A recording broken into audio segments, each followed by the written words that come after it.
이론을 봅시다. 그래서 요거 설명하고 그 다음에 여러분들이 이제 오랜만에 모의고사 문제를 좀 풀기에 적당한 것들도 준비를 했으니 이따가는 좀 비문학도 하나 살펴보도록 합시다.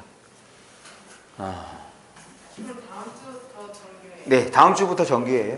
근데 음. 태원고 애들이랑 신영고 애들 안 나오잖아요. 다음 주에 나와요. 왜요? 걔네 직접 그 신현고는 안 나올 수 있겠네. 태원은 나와요? 네. 근데 회원고 한 명밖에 없어. 그래요? 봅니다. 여기 제재 소개 볼게요. 제재 소개. 여러분들이 반드시 알고 있어야 하는 것. 한글 맞춤법 원리는, 한글 맞춤법을 이루는 두 개의 기본 원리가 있대. 그러니까 여기 해당하는 원리를 알고 있어야지. 하나는 소리대로 적는 표음주의. 그 다음에 또 하나는 어법에 맞도록 적는 표의주의. 즉 한글 맞춤법의 기본 원리는 표음주의와 그 다음에 표의주의가 되겠다. 그래서 요 단어를 여러분들이 알고 있어야겠죠? 그럼 기본적으로 지금 이 단어는 이렇게 두 가지 원리로 나눠서 설명하고 있으니 주어진 단어들을 어떻게 나눠봐야지. 얘는 표음주의의 원리에 맞는 단어, 얘는 표의주의의 원리에 맞는 단어라고 여러분들이 구분해 볼 수 있어야 돼요. 그래서 표음주의는 소리대로 적는 것. 그럼 소리대로 적는다는 얘기는 표기와 발음이 일치하겠지. 그 다음에 어법에 맞게 적는다는 얘기는 표기와 발음이 일치하지 않을 거고. 그렇게 생각하면 어렵지 않습니다. 그 다음에 여기 이제 어법에 맞는다는 말. 이때 어법은 생김새입니다. 형태. 형태소라고도 볼 수 있고, 이게 이제 바로 생김새예요. 원래 생김새, 원래 형태대로 적는 게 어법에 맞게 적는 것. 그 다음에 우선 한글 맞춤법 제정이 필요한 이유. 이건 단순해요. 원활한 의사소통입니다.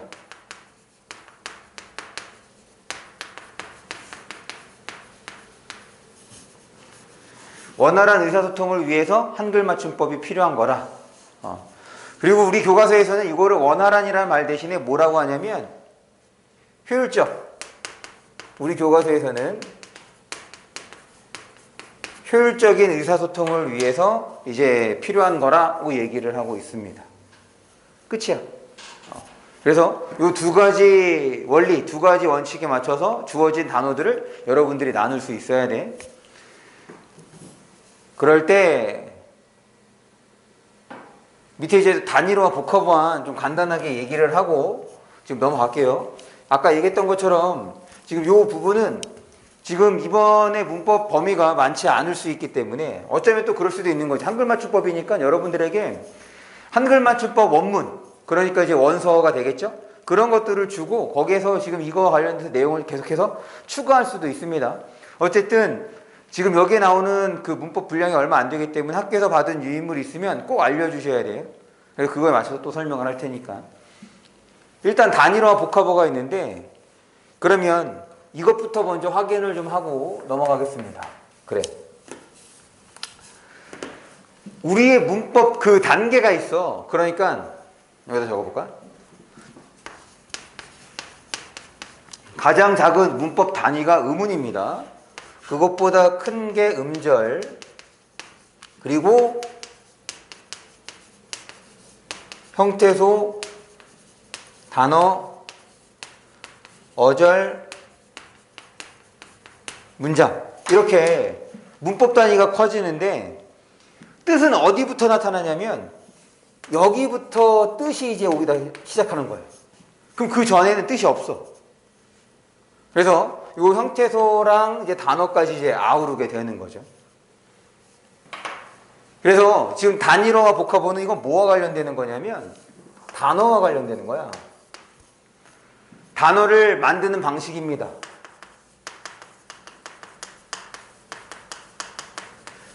단어 형성과 관련되는 것이 단일어랑 복합어가 되는데 지금 거기에 나온 설명처럼 단어를 형성할 때 실질적인 의미가 있는 부분을 어근이라 하고, 그 다음에 어떤 뜻을 더하거나 품사를 바꿈으로써 새로운 단어를 만드는 부분을 접사라고 합니다. 지금 여기 어근과 접사를 설명하기 위해서는 뭐가 필요한 거냐면 요 형태소의 개념을 좀 확인해 둘 필요가 있어. 이걸 바탕으로 이제 단일어와 복합어가 되는 거야. 그러면 형태소가 뭐냐면 뜻을 가진 가장 작은 단위야. 뜻을 가진 가장 작은 단위. 바꿔 얘기하면 지금 이 형태소를 쪼개면 뭐가 되는 거야? 뜻이 사라지면서 음절과 의문이 된다는 거야. 형태소는 뜻을 가진 가장 작은 단위입니다. 이거를 나누면 음절, 의문이 되면서 뜻이 사라지게 돼. 딱 뜻을 지닌 부분으로서, 그래서 우리가 의문 변동할 때도 형식 형태소 3가지 외우라고 했었잖아. 형식 형태소 3가지 뭐야? 형식 형태소 3가지. 조접어. 왜냐면 지난번에 왜 형식 형태소가 중요했냐면 의문 변동에서 형식 형태소랑 결합할 형식 형태소가 올 때랑 실질 형태소가 올 때랑 발음이 달라졌잖아. 그래, 우리 이번에도 문제가 우리 아니었나? 지금 얘와 얘의 발음이 다르잖아. 지금 아마 여기서도 이제 그런 얘기를 할 거란 말이야. 똑같은 옷인데 때에 따라서 발음이 달라. 그럼 어떻게 적을 거냐? 이게 한글 맞춤법이거든. 그래서 원래 형태를 밝혀서 적자. 이게 표의주의에 해당하는 거고. 야, 무슨 소리냐? 한글의 가장 큰 특성은 표현 문자다. 소리대로 적을 수 있는 글자이기 때문에 소리대로 적는 것이 좋다. 소리대로 적자. 이럴 수도 있는 거란 말이지. 그래서 여러분들이 형식 형태소를 알아야 된다고. 얘가 조사니까 형식 형태소에 해당해서 얘는 연음이 일어나서 옷이라고 발음을 하는 거고, 얘는 실질 형태소이기 때문에 음절의 끄스리기축이 일어나고 난 다음에 연음이 돼서 오단이라고 발음을 한다는 거지. 지금 그거와 관련되는 것이 바로 그 시작인 형태소야. 이게 이 개념이 뒷받침이 되어야 단일어와 복합어, 여기에서 더 나아가서 복합어는 다시 2가지로 나눠볼 수가 있거든. 파생어와 합성어로 나눠볼 수가 있습니다. 지금 여기까지 여러분들이 이해할 수 있단 말이지. 그래서 형태소에 대한 거 간단하게 살펴보고 넘어갈게요. 형태소는 2가지를 나눕니다. 하나는 자립 여부, 하나는 실질적인 의미에 따라서. 이때 자립 여부는 이거는 띄어쓰기가 가능한 걸 말하는 거야. 의미는 말 그대로 이제 의미가 되는 거지. 그럴 때 자립 여부에 따라서 자립 형태소와 그 다음에 의존 형태소. 그럴 때 의존 형태소는 반드시 뭘 쓰게 돼? 하이픈을 쓰죠. 얘는 붙여 쓴다는 걸 보여주는 거거든. 그 다음에 의미에 따라서는 실질 형태소랑 형식 형태소로 나눠볼 수 있다. 그럴 때 우리 형식 형태소 외우기로 했어. 여기에 뭐가 있었냐면 조, 접, 어. 그래서 조사, 접사, 어미. 지금 여기서 뭐 얘기하고 있어? 접사 얘기하고 있잖아. 얘가 이제 형식 형태소에 해당한다는 거예요. 그리고 이 형식 형태소는 어떤 역할을 하느냐? 얘는 문법적 역할을 합니다.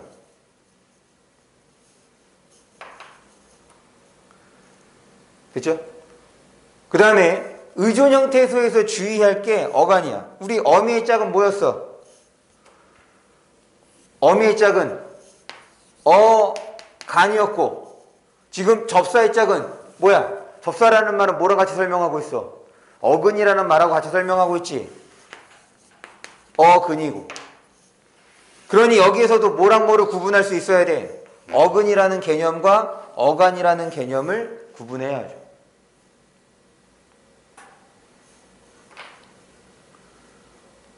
다시 조접어는 꼭 외워두시고, 그럴 때 어미의 짝은 어간. 이거 하면 또 연장. 뭐와 관련되는 거냐? 용언과 관련되는 거야. 용언은 뭐냐? 기본형으로 바꿀 수 있는 것이 다 용언이죠. 기본형 다로 바꿀 수 있는 것. 그래서 기본형으로 바꾼다는 개념이 상당히 중요한 거야. 그래야지 함정이 안 빠지거든. 지금 이게 여기에서도 일어날 수 있다는 거지. 그래서 일단 지금 어근이랑 접사의 개념을 얘기해 봤어요. 그리고 접사는 아까 전에 이제 뭐라고도 얘기를 했냐면 이 부분은 사실 문법적인 내용은 어렵지가 않아. 이게 전부야. 1학년 때 배우는 건. 그런데 이게 여러분들 평소 어휘력과 좀 관련이 있어. 내가 그런 단어들을 좀 알고 있으면 문제가 쉬워지는 거고 단어들을 모르면 이게 어떤 단어인지 알 수가 없는 거거든.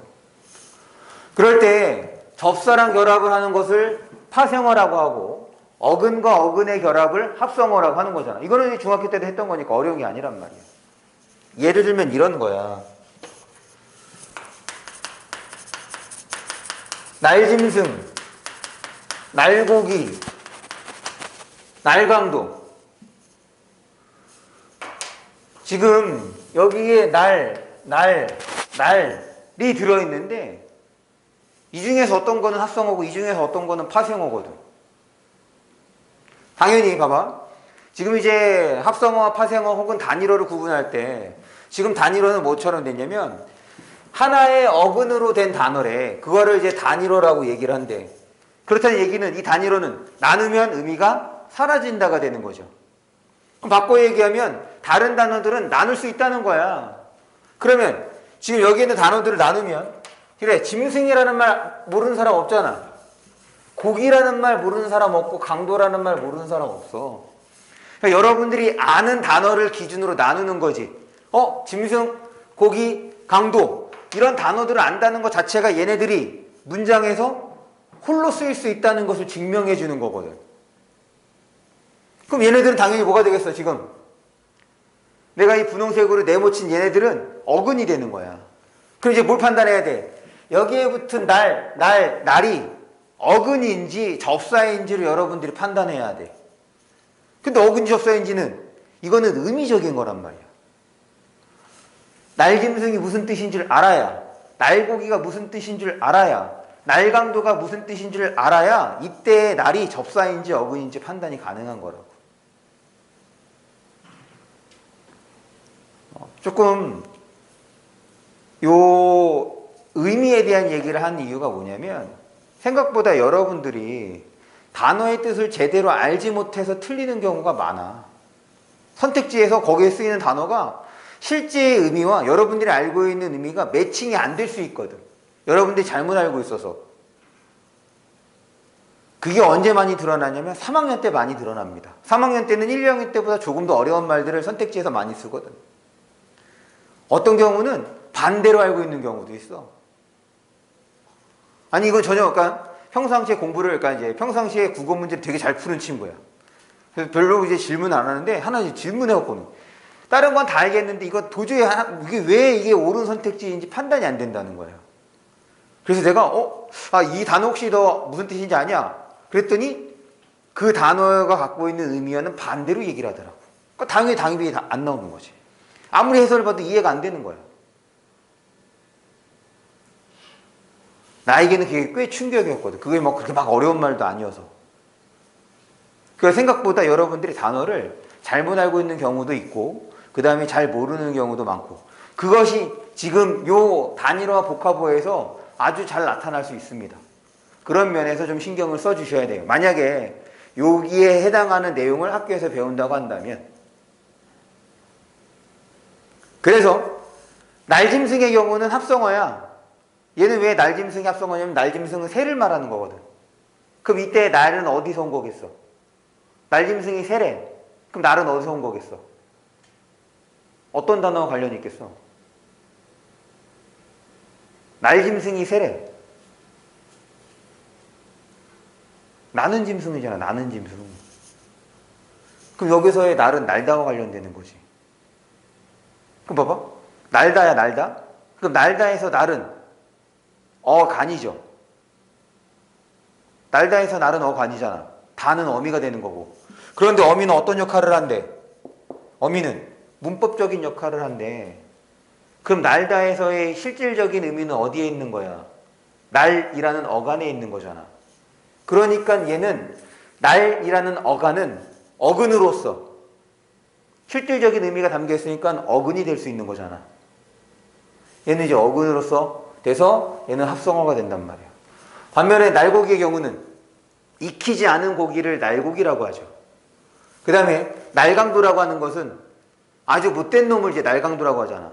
그러면 여기에 날은 익히지 않은, 여기는 못된 이런 의미가 추가적으로 들어있는 거지. 그럼 얘가 문장에서 홀로 쓰일 수 있다 없다 판단하는 건 뭐냐면 얘를 따로 떼놓는 거야. 따로 떼놓고 날이라는 말로 썼을 때, 날이라는 말로 썼을 때 덜 익은 이라는 것으로 혼자 쓸 수 있느냐, 혹은 매우 못된 이라는 의미로 혼자 쓸 수 있느냐. 그럼 그 뒤에 무언가로 수식받는 대상이 나오게끔 우리가 평상시에 문장을 쓸 수 있느냐, 썼느냐, 그걸 보는 거거든. 그런데 이때의 날은 그렇게 쓰지가 않아. 그러니 이때 두 날은 접사가 되는 거. 그래서 날고기와 날강구는 이제 파생어가 되는 거죠. 그래서 요 단일어와 복합어의 경우는 여러분들의 어휘력이 상당히 많이 영향을 미치는 부분입니다. 최소한 학교 다시 한번 했다면 거기 나오는 단어들은 다 외우셔요. 어쩔 수 없죠. 그 외의 것은 여러분들의 평소 어휘력을 기댈 수밖에 없고.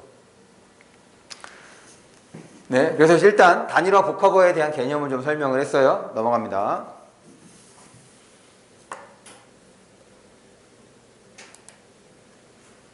아까도 얘기했던 것처럼 내용이 많지 않아. 다른 교과서에 비해서. 그래서 여기에 추가적인 유인물이 제가 생각할 때는 꼭 있을 수밖에 없다.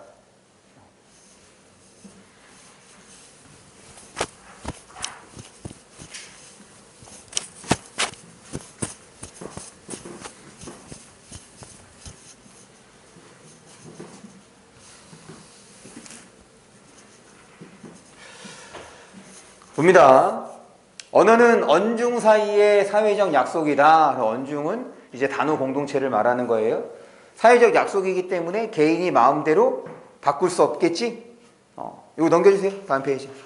요거를 이제 언어의 사회성이라고 얘기를 합니다. 개인이 마음대로 바꿀 수 없는. 예를 들어서 나는 이제 나무를 앞으로 사랑이라고 생각을 할 거야. 나는 여자친구와 사랑하고 싶어를 이제 나무하다라는 말을 쓸 거야. 그럼 너희들은 알아들을 수 있겠어? 못 겠어? 그렇지. 이게 바로 사회성이야. 개인이 뜻을 마음대로 바꿀 수 없는 것. 말을 글자로 적을 때 일정한 약속을 지키지 않고 저마다 다르게 적는다면 그 뜻을 제대로 파악하지 못하는 일이 많아질 것이다. 즉 의사소통이 제대로 이루어질 수가 없다. 그래서 한글 맞춤법이 필요한 이유가 뭐 때문이라? 원활한 의사소통을 위해서 한글 맞춤법이 필요한 건데 우리 교과서에서는 원활하는 말 대신에 효율적인이라는 말을 씁니다. 그래서 세 번째 줄, 이 같은 혼란을 피하고 효율적으로 의사소통하기 위해서 제정한 것이 한글 맞춤법이다. 그래서 한글 맞춤법이랑은 표준어를 한글로 적을 때 지켜야 할 원칙인데 이거는 꼭 외우세요. 한글 맞춤법이랑 가장 기본 중에 기본입니다. 여기서 여러분들이 기억할 것이 세 가지가 해요. 첫 번째, 표준어. 사투리는 해당되지 않는다는 거지. 표준어를 두 번째, 소리대로 적대. 아까 얘기했죠? 이게 바로 표음주의야. 그 다음에 어법에 맞도록 함. 세 번째, 요 항목에서는 세 가지 요소를 알고 있어야 돼. 표준어를 소리대로 적대, 어법에 맞도록 한다.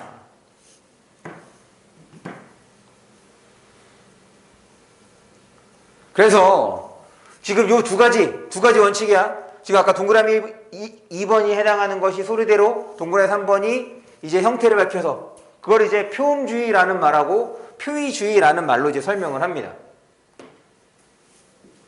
그래서 먼저 지금 그래서는 예를 들어 두 번째 줄, 바다, 나무, 하늘, 여름이라는 단어를 통해서 소리대로 적는 단어들의 예를 보여준 거야. 그 다음에 다문단을 봅니다. 여기에서 이제 요 부분, 뚜렷한 까닭 없이 된소리가 날 때, 즉 얘는 이제 된소리 대기에 관련되는 건데 까닭이 없대. 그런 까닭이 없대. 그래서 이때 말하는 까닭은 거기 작은 글씨로 설명이 된 것처럼 이때 말하는 까닭은 이제 된소리 대기가 일어나는 환경을 말하는 거지. 그 네 가지 그거 있었죠? 뭐 기역, 디귿, 비읍 뒤에서의 된소리, 그 다음에 한자음 리을에서 된소리, 어간의 니은, 미음 받침일 때 된소리, 이런 것들. 그래서 그런 까닭 없이 나는 된소리는 된소리로 적는데 얘도 소리대로 적는다고 얘기를 했으니 뭐에 해당되느냐? 표음주에 해당되는 단어다는 얘기입니다. 그래서 지금 먼저 다음 문단까지는 표음주에 따른 표기 단어들을 보여준 거예요. 그 다음 넘어갑니다. 중간 2항.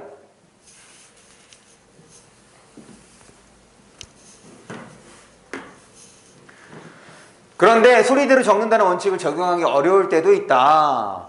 그래서 지금 그 사례를 보여주는 거. 밑에 사례를 보면 지금 첫 번째는 소리대로 적은 거고 두 번째 점은 이제 형태를 밝혀서 어법에 맞게 적은 거란 말이지. 그럴 때 이런 거야. 소리대로 적으면 적는 사람은 편하죠. 소리대로 적으면 적을 때는 편해. 쓰는 사람은 맞춤법을 생각할 필요가 없잖아. 그런데 읽는 사람이 불편하지. 반대로 형태를 밝혀서 적으면 쓰는 사람이 조금 불편합니다. 쓰는 사람이 조금 불편하나 읽는 사람은 편하게 읽을 수 있죠. 그래서 표기가 발음이 여러 가지로 나타날 때는 지금 독서에 내가 지금 읽는 사람을 뭐라고 바꿨냐면 독서라는 말로 바꿨어. 독서의 능률을 위해서 형태를 밝혀서 적는 거예요. 이게 이제 효율적 의사소통과 관련되는 거고. 다음 페이지예요.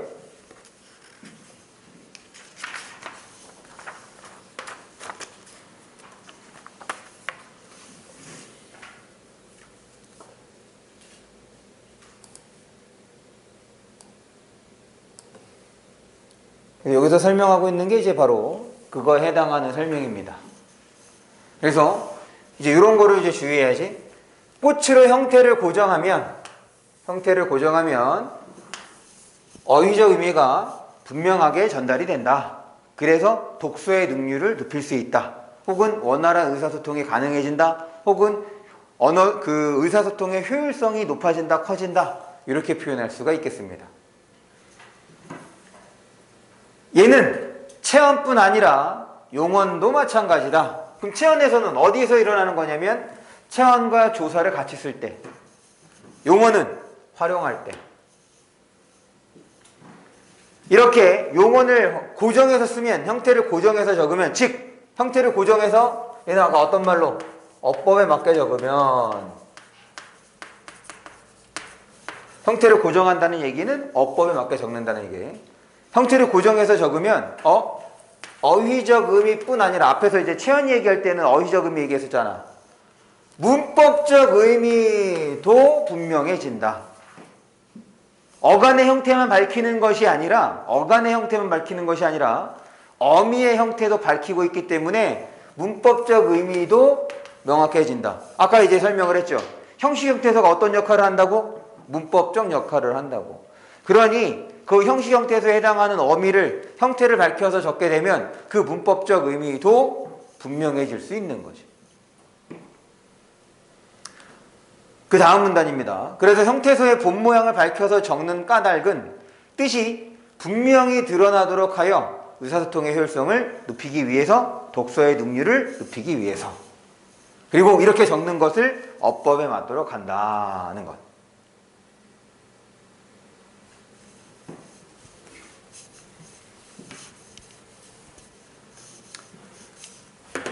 이와 같이 한글 맞춤법에는 소리대로 적는 원리와 어법에 맞도록 적는 원리가 공존하는데, 그러면 언제 소리대로 적고 언제 어법에 맞도록 적는 것일까? 그럴 때 지금 요 사례 중요합니다. 이 원칙은 다른 단어에도 똑같이 적용할 수 있어. 지금 여기서 밝히고 있는 원칙은 다른 단어에도 똑같이 적용할 수 있다. 두 개의 용언이 결합하여 만들어진 하나의 단어, 즉 합성어가 될 때야. 두 개의 용언이 결합하여 만들어진 하나의 단어를 표기할 때 앞 단어의 어간과 어미의 본 모양을 밝혀 적는 때가 있고 소리대로 적는 때가 있대. 그래서 지금 그 사례로서 앞에서 지금 여기서는 형태를 밝혀서 적은 거고 얘는 소리대로 적은 거잖아. 얘는 들다와 가다를 결합하고 얘는 들다와 나다를 결합을 한 거예요. 그런데 지금 우리가 보통 다라고 쓰면 어떤 역할을 하게 돼? 다라고 쓰면 문장을 마무리 짓는 역할을 하고 있는 거지. 그런데 지금 여기의 단어들은 요 두 단어가 지금 이어지고 있는 거잖아. 그러니까 다 대신에 뭘 쓴 거야? 여기에서 어를 쓴 거고 여기에서도 어를 쓴 거란 말이지. 그럴 때 최종 형태를 보면 얘는 형태를 밝혀서 적었지만 여기에서는 형태가 무너졌죠. 소리대로 적었단 말이지. 그럼 그게 왜 그런 거냐?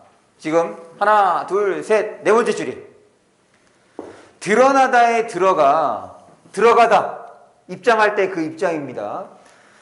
들다라는 본래 뜻에서 멀어졌기 때문에 이 부분이 중요해.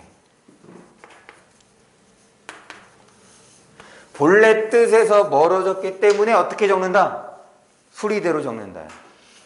지금 이게 대표적인 것으로 이거는 아마 여러분들 분명 이제 학교에서 유인물을 받을 텐데 이런 거거든.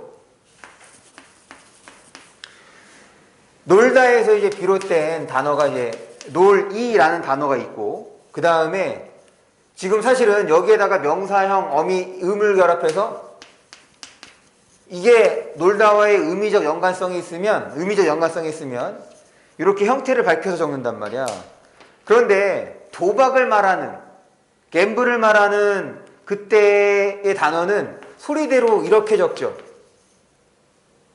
얘는 이 놀다와의 의미적 연관성이 있다는 거야, 없다는 거야? 없다는 거야. 그러니까 본래 뜻에서 멀어졌다는 얘기는 지금 여기에만 해당되는 것이 아니라 소리대로 적는 거에 다 해당될 수 있어.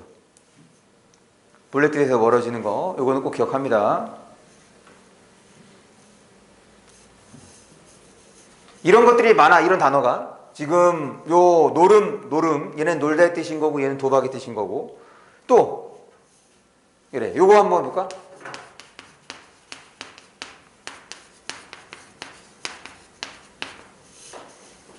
얘는 소리대로 적은 거고, 얘는 형태를 밝혀서 적은 거란 말이야. 그럴 때 의미가 달라지는 거죠. 이렇게 형태를 밝혀서 적었다는 얘기는 얘의 의미가 있다는 얘기인 거잖아. 그럼 얘의 의미가 뭐야? 반듯하다와 관련되는 거지. 그렇게 하면 이렇게 형태를 밝혀서 적는 거고 이렇게 적으면 우리가 이제 영어로 바꿀 때 뭐가 되는 거야? 영어로 바꾸면 그렇지, 머스트 정도로 바꿀 수 있겠지. 한자로 보면 이제 이렇게 쓰는 거긴 한데 그 지금 여기서의 의미와 전혀 상관이 없는 거죠. 그래서 본래 뜻에서 멀어지면 소리대로 적는다. 요거는 꼭 기억합니다.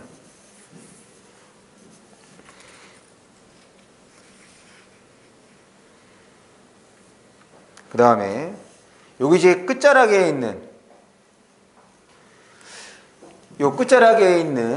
요 단어들이 지금 첫 번째 점에 있는 거는 형태를 밝혀서 적었고 두 번째 점에 있는 거는 이제 소리대로 적은 거란 말이야. 지금 첫 번째 소리대로 적는 거와 형태를 밝혀서 적는 첫 번째 그 기준은 본래 뜻에서 멀어졌느냐 그렇지 않느냐를 통해서 지금 본래 뜻에서 멀어지면 소리대로 적고 멀어지지 않으면 형태를 밝혀 적는 것을 확인을 했어요. 지금 얘는 이제 두 번째 경우입니다. 두 번째는 뭐냐? 이거는 여러분들이 또 외워야 돼.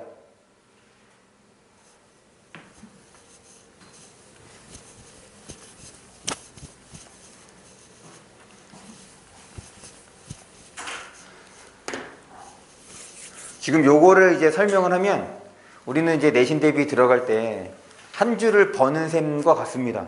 왜냐? 아까도 얘기했다시피 지금 이 영상은 여러분들이 내신 대비에 들어가기 앞서 꼭 지금 다시 우리 보고 있지만 복습을 할 거거든. 그래야 아마 여러분들이 테스트 준비가 될 테니까. 두 번째입니다. 어떤 경우에 소리대로 어떤 경우에 형태를 밝혀서 적는지 이제 얘는 외워야 돼. 전미사가 결합하면 아까 이제 접사 얘기했던 거죠. 이때 이제 미자는 꼬리 미자를 써서 어근 뒤에 오는 거를 전미사라고 해. 어쨌든 접사 중에 하나입니다. 그러면 어근 앞에 오는 것을 뭐라고 하느냐? 접두사라고 얘기를 해요. 이거 영어에서 많이 봤죠? 영어에서는 전미사랑 접두사라는 개념 많이 쓰잖아. 다시 둘 다 접사야. 접사인데 어근 앞에 오면 접두사, 어근 뒤에 오면 전미사. 전미사가 결합하여 만들어진 말을 적을 때에도 전미사가 결합하여 만들어진 말인 거니까 이번에는 뭐에 대한 얘기냐면 파생어에 대한 얘기입니다. 지금 앞에서는 두 용언의 결합이라고 얘기를 했으니 첫 번째는 합성어에 대한 얘기를 한 거고, 지금 여기서는 파생어의 접사와 결합한 것이기 때문에 파생어의 얘기가 되는 거야. 파생어에 대한 얘기. 계속 적을 때에도 형태소의 본 모양을 밝혀 적을 때가 있고 그렇지 않을 때가 있는데, 어근에 전미사 이 이거는 외워야 돼요. 이건 무조건이야. 무조건. 이나 음은 무조건 형태를 밝혀서 적어. 그런데 아까 전에 노름 왜 소리 들어 적었어? 본래 뜻에서 멀어졌기 때문에. 다시 얘는 무조건 형태를 밝혀서 적는 거야. 이나 음이 결합하여 만들어진 얘네들은 본 모양을 밝혀서 적은 말들이야. 이건 무조건입니다. 그런데 여기서 멀어지면 소리대로. 왜냐? 이게 이제 어려운 내용이야. 비교적 여러 어근에 결합하고, 즉 결합하는 횟수, 빈도가 높다는 얘기야. 그러니까 보편적이고 일반적인 접사라는 겁니다. 그 다음에 결합한 후에도 어근의 본래 뜻이 유지되기 때문이다. 그리고 본래 뜻이 유지가 되고 그렇지 않은 게 상당히 중요한 거야. 계속. 그런데 지금 두 번째 줄에 있었던 마주, 지붕, 바가지 이런 경우는 원래 모양을 밝히지 않고 소리대로 적은 말들인데, 그렇다 보니까 전미사의 이런 형태들도 드러나지 않게 되었다. 이게 왜 문제가 되는 거냐면, 앞에서 단일어와 복합어 얘기했었죠. 앞에서 나눌 수 있으면 뭐라 그랬어? 나눌 수 있으면 복합어야. 나눌 수 없으면 단일어가 됐다고. 만약에 여러분들이 이 설명을 보지 않았다고 치자. 이 설명을 보지 않았다고 치면 지붕을 봤을 때 지붕이 단일어야 파생어야? 만약에 이 설명을 못 봤다면 지붕을 봤을 때 단일어야 파생어라고 하면 아마 열의 여덟은 다 단일어라고 얘기했을걸? 선생님 지하고 붕하고 나누면 의미가 사라지는 거 아닌가? 그렇지. 지하고 붕하고 나누면 의미가 사라지지. 그게 지붕하고 전혀 관련이 없잖아. 그런데 지금 이거를 보는 순간 얘는 뭐가 되는 거야? 나눌 수 있다가 되는 거죠. 얘를 보는 순간 얘는 단일어가 아니라 뭐가 되는 거야? 파생어가 되는 거란 말이야. 그러니까 외워야 되는 거야. 뭘? 앞에 내가 동그라미 1번이라고 했던 거 외워야지. 그것 외에는 어떻게 된다? 다 소리대로 적는다. 여기에 모두 추가할 수 있겠어? 막에도 하나 추가할 수 있어. 막. 막에 여기에 추가했대. 그럼 얘는 어떤 형태라는 거야? 어디서 비롯된 거겠어? 막다라는 말에 지금 애가 와서 마개가 된 거지. 마개도 파생어야. 아마 여기에 해당하는 유인물을 주면 다 외워야 돼. 어쩔 수 없어. 아마 근데 제가 생각할 때는 줄 거예요. 왜냐면 그 한글 맞춤법에서 이 부분을 따로 다루고 있거든. 계속 형태소의 본 모양을 밝혀 적으면 뜻을 쉽게 파악할 수 있는데도 이처럼 소리를 적는 까닭은, 요거는 기억해 두세요. 지금 봐봐. 앞에선 두 가지야. 맞지? 두 가지 이유를 들어서 하나는 뭐였냐면 일반적으로 많이 쓰여. 좀 빈번하게 다른 말들과 결합해서 쓰여. 두 번째는 본래 뜻을 유지해. 사실 얘는 본래 뜻 유지하거든. 본래 뜻과 관련 있단 말이야. 지붕의 경우 본래 뜻과 관련 있잖아. 맞지? 그래, 집 위에 얹는 거야. 웅이 붙어서 새로운 뜻이 추가가 된 거지 아예 집이 새로운 의미로 달라진 게 아니란 말이야. 그런데 적는 이유는 여러 어근에 널리 결합하지 못하고 일부 어근에만 결합하기 때문에. 그러니까 얘가 결합하는 단어가 한정적이라는 거지. 아주 극소수라는 거예요.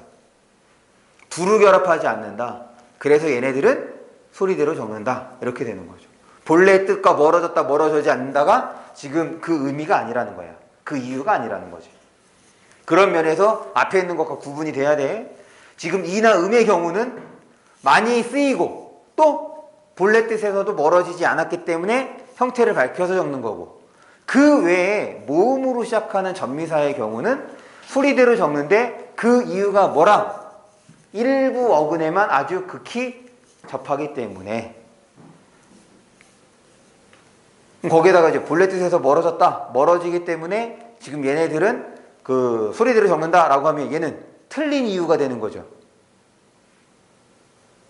무슨 말인지 알겠어? 선택지는 그렇게 구성하는 거잖아. 여러분들이 헷갈릴 만한 것들을 넣어서. 그러니까 문법은 명확하게 구분해서 외우는 것이 필요합니다. 이게 다야. 그러니 아마 유인물 안 줄 수가 없겠죠? 이게 너무 뺏어서 어? 왜 어렵냐면 얘는 그냥 맨 땅에 헤딩하듯이 외우셔야 돼요. 의문의 변동은 나름대로 이게 보편적 현상이라 좀 규칙과 관련해서 얘기를 하는데 얘는 나름대로 규칙이지. 한글 맞춤법이니까. 그런데 우리가 막 피부로 체감할 수 있는 그런 규칙성이 아니기 때문에 얘가 힘들어요. 그냥 외워야 하기 때문에. 마저 봅니다.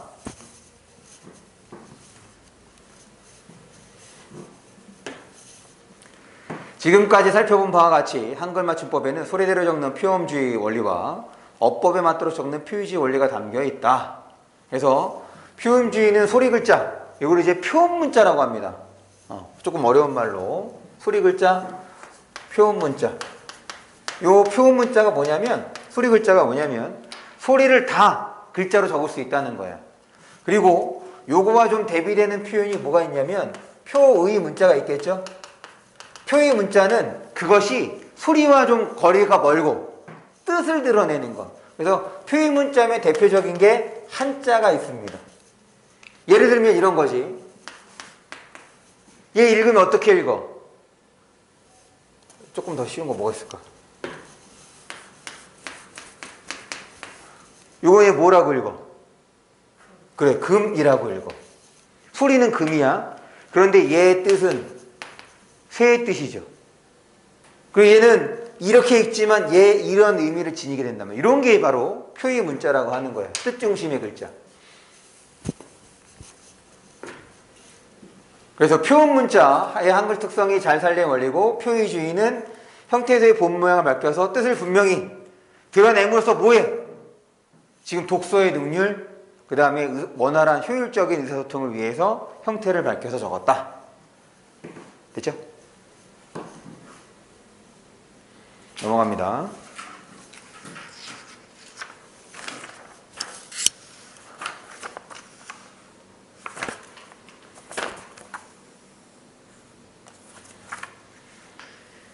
다음 페이지 볼게요.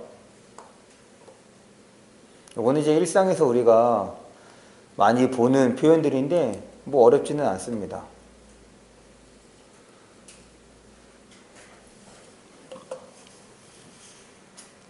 틀리기 쉬운 표현. 그래서 웬일, 그 다음에 왠지. 지금 여기에 전체적으로 뭘 기억하면 되는 거냐면 원래 형태로 풀어 쓰는 거야. 지금 얘. 지금 왠지는 이렇게가 결합한 말이래. 그럼 풀어 쓰면 돼. 따라서 요 왠지는 무조건 틀렸다는 거죠.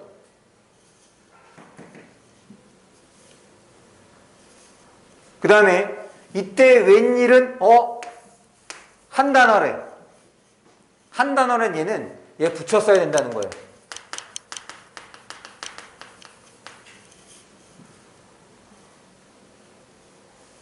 이게 웬 떡이냐?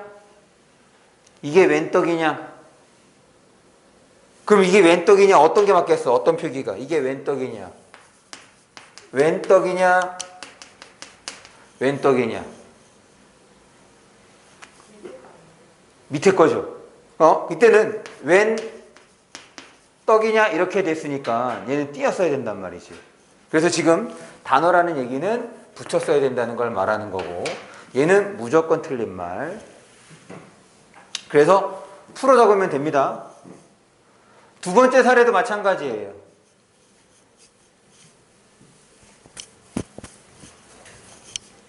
두 번째 사례도 풀어 적으면 됩니다. 아니의 준말, 아니하다의 준말. 그래서 히읗을 보면 풀어 적으면 돼.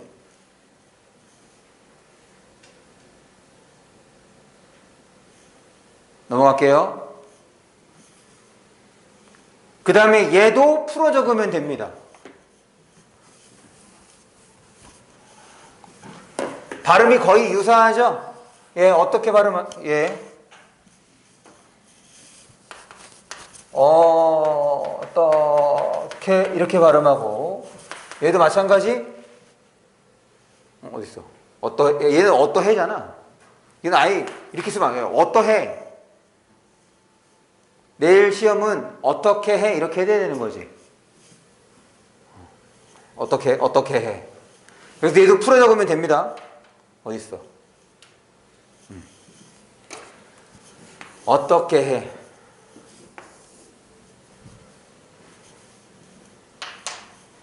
그래서 지금 세 가지 사례는 모두 풀어 적으면 바로 구분이 가능한 거. 어려운 게 아니에요. 그 다음에 얘는 외우셔야 돼요. 밑에 틀리기 쉬운 맞춤법 더 알아보기에서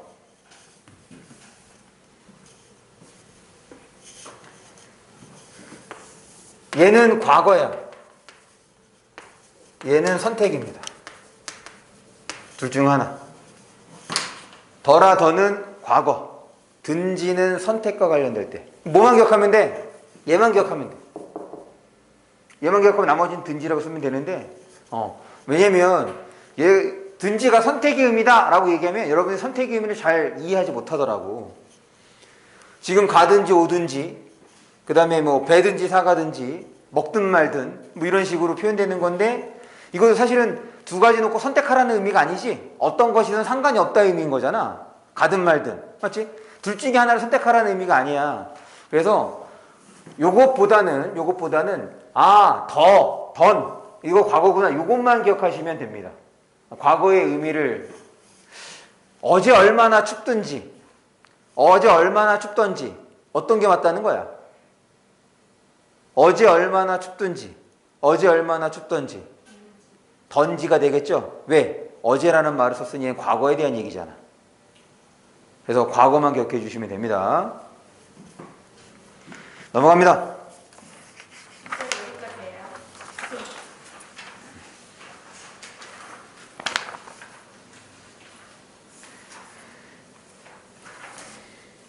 좋아요. 여기까지 하고 쉬고, 학습 활동은 사실은 요게 좀 설명을 하면 최소 30분짜리라 요거는 이제 학교에서 진도 나가는 걸로 보고 일단 기본적인 것만 쭉 설명을 했어요. 다시 지금 요 영상분에 해당해서는 우리 오전 수업을 듣는 친구들도 내신 들어갈 때 꼭 보고 오셔야 돼요. 요 부분에 대해서는 꼭 테스트 진행하겠습니다. 잠깐 쉬죠.